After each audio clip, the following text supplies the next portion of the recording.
राम राम बेबे। आज का ब्लॉग में ईद मन में कल कलश यात्रा उठाई थी और उस कलश यात्रा की पूजा करने खातर जाऊँ। 8:30 का टाइम हो गया, 9 बजे तक टाइम है। कलश यात्रा की पूजा करके हम देख लो बेबे मैं के सामान लिया है।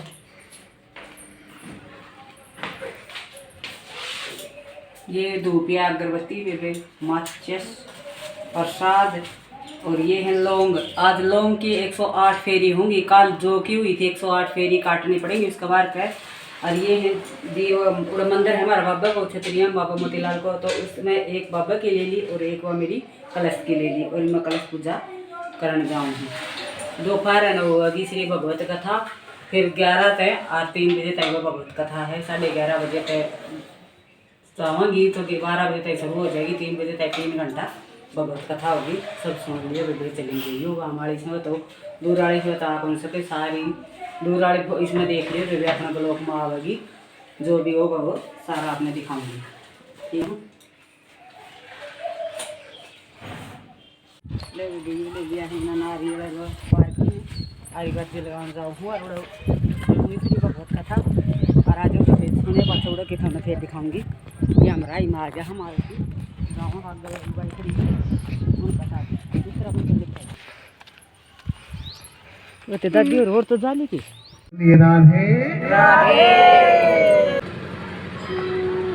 ये नदी क्या है? भागवत क्या कहना चाह रही है? नदी किसे कहती है?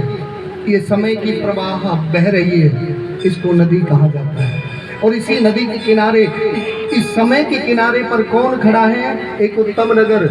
उस उत्तम नगर कौन सा नगर है? वो नगर, वो उत्तम नगर कौन सा है मेरी माँ? जो समय के किनारे पर खड़ा हुआ है, ये मानव रूपी उत्तम नगर है। हम सब समय के किनारे खड़े हुए हैं और उस नगर में एक ब्राह्मण रहता है। कौन सा? आत्मदेव।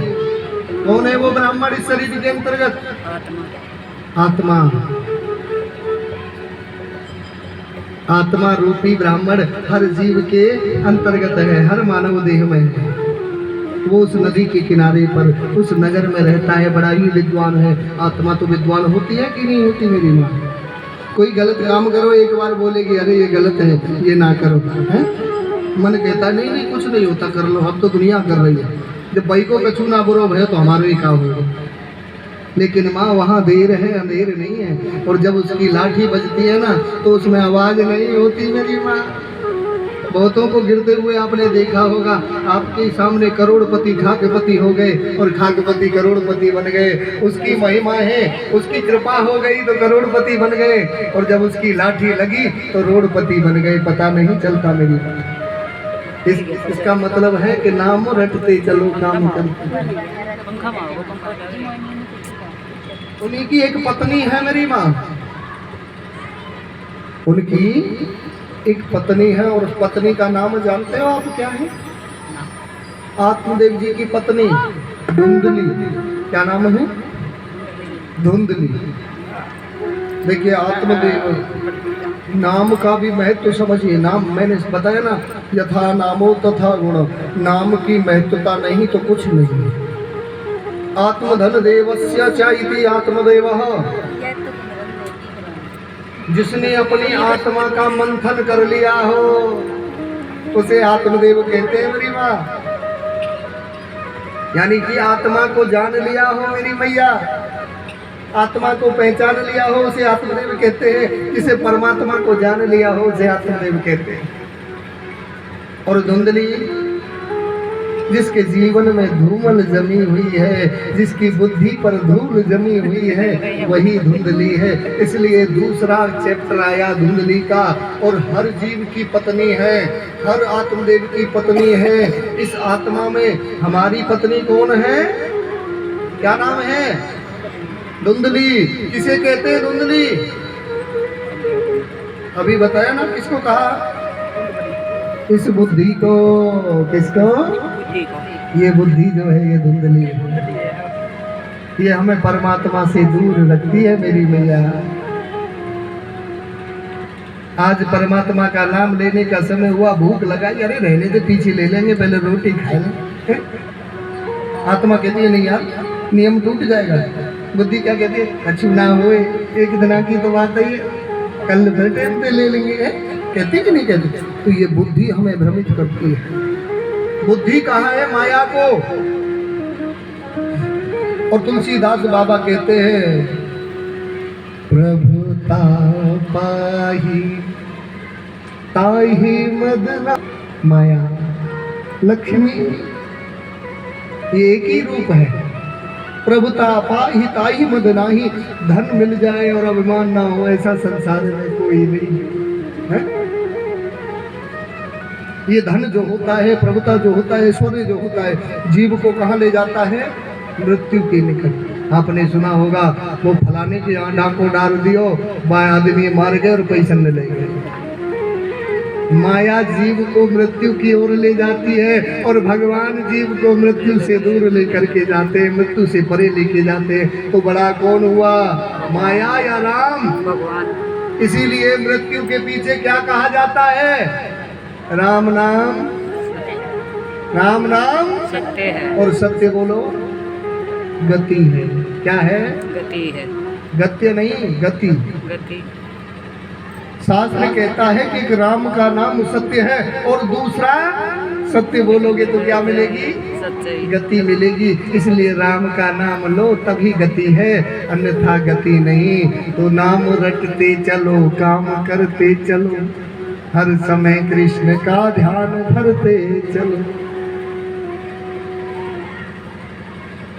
अब धुंधली कैसी होती है?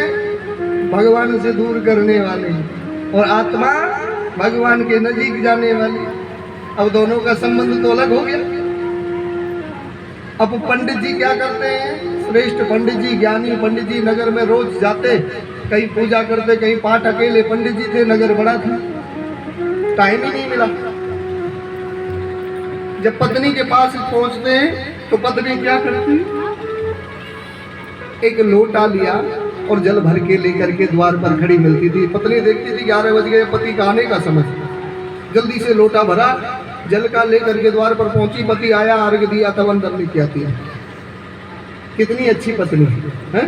पति को रोज अर्घ देना, कितनी बड़ी बात। स्वामी कहाँ रह गए? आज तो मेरी भूख के कारण प्राण निकलने वाले थे, बस आप आ गए, बहुत भूख लगी है। आपसे कहा ना जल्दी आया करो, आपको पता है मैं बहुत, तब तक आप भोजन नहीं करते, मैं भोजन नहीं करती, इसलिए प्रभु आप जल्दी आ जाया करो।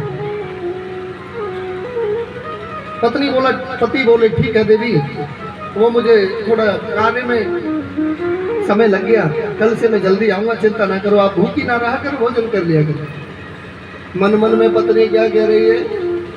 स्वामी चिंता ना करो, 3 बार भोजन कर लिया है, ये तो दिखावा था। बुद्धि तो यही कहती है ना। बुद्धि किसके बस में रहती है? मैंने बताया ना कि आज की तो बात है, कल भोजन कर लेना, पहले भोजन कर लो। जब वो भोजन के लिए नहीं, आस पड़ोसियों से जब तक 2-3 बार लड़ नहीं रहती तब तक चैन नहीं पड़ता था धुंधली को। ये बुद्धि का काम होता है, लड़ाई करवाना, झगड़ा करवाना। आत्मा लड़ाई नहीं करवाती मेरी माँ। आत्मा क्या कहती है कि लड़ाई झगड़ा तो वहाँ होगा जब तू संसार में रहेगा, तू संसार से विमुख हो जा, रहे घर में लेकिन नाम रट प्रभु का। जब गोविंद का नाम लेगा तो लड़ाई झगड़ा होगा ही नहीं है? लेकिन नगर वाला कोई पंडित जी से इसलिए नहीं कहता था, अकेले पंडित जी हैं, कहीं गुस्सा हो गए, पत्नी को लेके चले गए तो चक्कर पड़ जाए, फिर पंडित जी के लिए घूमना पड़ेगा। इसलिए सब बेचारे सब्र करते थे, किसी ना किसी दिन तो पता चलेगा।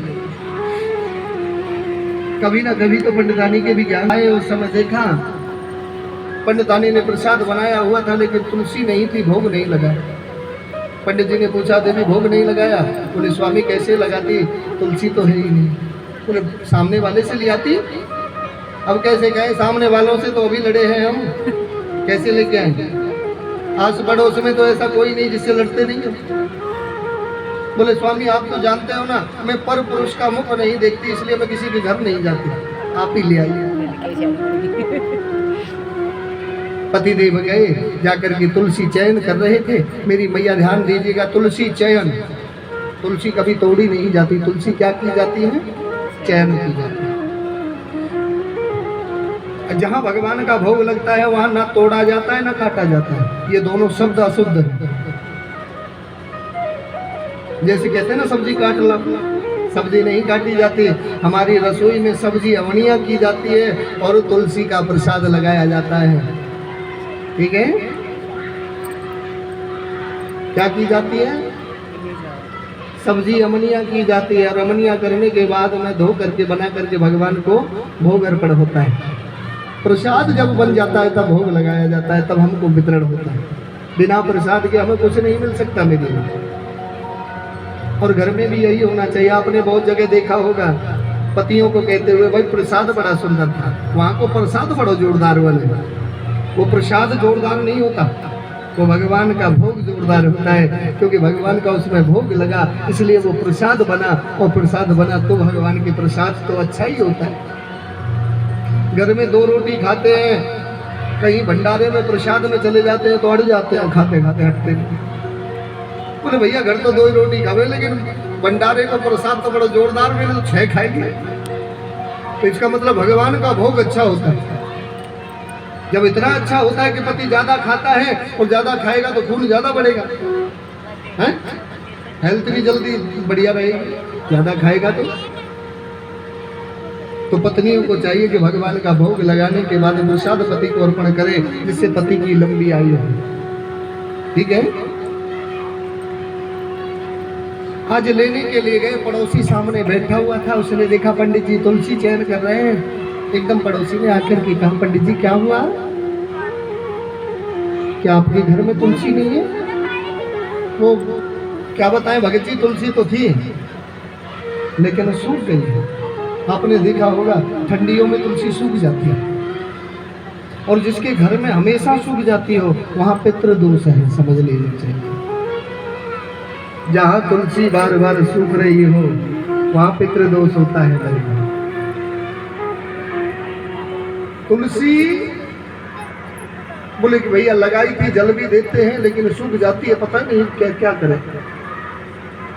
अरे पंडित जी आपके घर में तो गाय भी है, दूध भूत हो रहा होगा। बोले दूध कैसे होगा, गाय तो बच्चा नहीं देती। पंडित जी 7-8 वर्ष हो गए गाय को रखते रखते, बच्चा ही नहीं दिया। बोले नहीं।